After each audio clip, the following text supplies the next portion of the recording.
The of Rohingya refugees to flee Myanmar, now numbering more than 650,000 people, has thinned to a trickle. The true human toll of the catastrophe that set their homes aflame is still anyone's guess. Getty Images. Hundreds of villages in the north of Rakhine State, until recently home to the vast majority of the country's Rohingya population, have been burned to the ground. Médecins Sans Frontières believes at least 6,700 Rohingya civilians were killed in the month since the Myanmar military's August 25 crackdown began. Many more surely died in the months that followed, and many more will die in the disease epidemics now coursing through squalid refugee camps across the border in Bangladesh. What's beyond dispute is the sheer inhumanity of the violence. Aid workers treating Rohingya women and young girls across the border have treated injuries consistent with gang rape, conducted on a systematic scale. Unaccompanied children have crossed into Bangladesh with bullet wounds. Others have lost limbs from landmines, laid soon after the crisis began. In the village of Chula Toli, hundreds of people were lined up on the riverbank, shot and ed to death with machetes. Survivors say the village chief, a member of the state's ethnic Rakhine majority, had instructed people to assemble there for their safety earlier that day. In Myanmar, on November 14, the military's True News Information Team, Orwellian in name and form, released the findings of an internal investigation into the conduct of the armed forces since the crisis began. A similar review into a much smaller wave of violence against the Rohingya last year said one soldier had been disciplined for stealing a motorbike. A few others were jailed after a video circulated on Facebook showing police officers beating a group of Rohingya men detained and kneeling on the ground with their hands tied behind their back. This time around, the carnage an order of magnitude higher. The military said none of its soldiers had done anything wrong at all. There's been a long pedigree of this. Official attempts to downplay or discredit reports of atrocities consistently cross the threshold into the absurd. For example, Rohingya civilians are accused of burning down their own homes in order to discredit the government. To prove this, back in September, authorities coerced a Hindu woman to put a shawl over her head in a ridiculous attempt to mimic Islamic dress. She posed for photographs helping to set alight the thatched roof of a home, which were then shown to a group of Myanmar reporters on a tightly controlled, government-sponsored tour of Rakhine State. They soon realized the woman was the same person they had interviewed hours earlier, claiming she had been forced to flee her home by Rohingya militants. Getty Images. Behind the scenes is a frantic effort to maintain this exercise in national self-deception.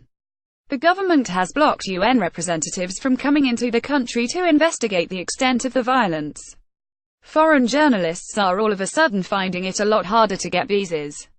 Media are only permitted to travel to the epicenter of the violence with official chaperones, where the presence of soldiers terrorizes the locals from talking freely. And journalists already here are more worried than ever for their safety since the arrest of two Reuters reporters on December 12. They've since been formally charged with violating the Official Secrets Act. The world needs a Spartacus-like uprising of centrist dadism. At the time of writing, the pair were being held in an undisclosed location with no access to lawyers or their families. The government only confirmed, a week later, that they were still alive. They had been investigating a mass grave in the village of Indin, where in August Rohingya homes were burnt to the ground. Locals believed they belonged to 10 Rohingya men arrested in the early days of the crisis. After their arrest, the military hastily declared an investigation of the grave site, then announced a day later that it couldn't determine the identity of the bodies. All of this serves a purpose. Successive military governments, isolated from the international community, have maintained that the Rohingya are illegal immigrants from Bangladesh and don't belong in Myanmar. Every institution of the state, from schools to the religious clergy, has spent decades lending their support to this premise, even though most Rohingya can trace their ancestry back for generations and could meet the country's legal requirements for citizenship if allowed. That's why reading the official pronouncements on Rakhine feels like gaslighting, writ large and rendered an instrument of state policy. In that sense, nothing has changed in the years since the military directly ruled the country. In 2007, state media denounced as a sky full of lies foreign broadcasters reporting on a growing spate of urban unrest that eventually sparked the Saffron Revolution, an uprising led by Buddhist monks that was brutally suppressed by the army. Now, however, the great bulk of the population has been primed to believe military leaders are acting in their interests, and what was a decade ago one of the most reviled institutions in the country is now enjoying unprecedented popularity. Getty Images. One other thing has changed. Now in charge nominally, is the government led by Aung San Suu Kyi, until recently a global human rights icon of unrivaled stature and now the focal point of unbridled international outrage. When her party was swept to power in elections 2 years ago, it agreed to abide by the constitution of the former junta, which leaves civilian politicians with no power to direct or contain the activities of the military. Her own thoughts on the matter seem to vary with the audience. Western diplomats appalled at the violence are told any direct challenge to the violence may precipitate a coup, while one of her close confidants has said she has no sympathy for the Rohingya. How Michael Wolff gained Trump's trust to unleash fire and fury. How long can this state of affairs last? Zaid Ra'ad al-Hussein, the UN Human Rights Commissioner, has now conceded the possibility that a genocide took place in Rakhine State.